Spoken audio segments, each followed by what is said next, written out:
Christian Edwards here, and today I'm going to go over falling on and off your diets.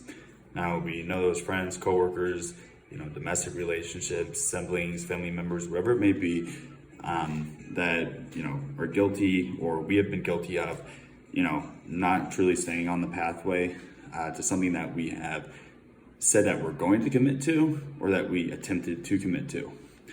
Now, the question that you have to ask yourself whenever you do fall off of something or anything that you're trying to stay on or remain consistent on a daily basis is, did you really make that choice? Did you really flip that switch? Now, you didn't, because if you did, you wouldn't be back from path, B to path A. You wouldn't go backwards. You wouldn't fall back onto your old path. You'd be on your new path still. Now, if you haven't made that shifting point, or that point of no return, then that's because you haven't changed your identity.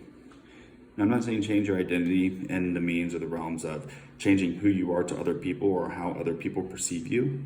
But in order for you to make a dramatic change, a lifestyle change, or a change in your, just well-being, or your daily functionalities and activities, whatever it may be that you're into or that you're trying to accomplish, then you didn't do the fundamentals or the foundation. Now, there's a quote by Clayton Christensen, who is a Harvard business professional, that 98% commitment is a lot harder than 100% commitment. And they actually did studies and everything on this. And basically what happens is that it's more exhausting to be 98% committed to something, because you're having a constant, mental tug of war with yourself. It's exhausting. And you have that 2% left open for other outside interactions that come in to interrupt your path to almost being at 100%.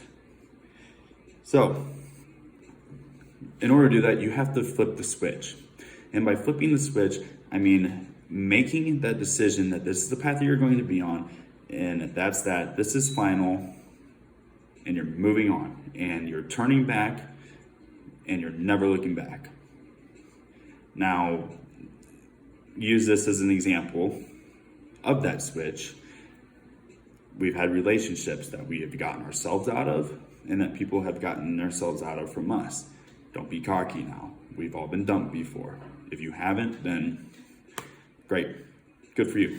Anyways, whenever you're with somebody and you make that switch that, I'm packing my shit, I'm done, I'm not dealing with you anymore, I'm leaving, goodbye, and you turn your back and walk out and you never go back, that's the switch that you have to flip in order to make these changes.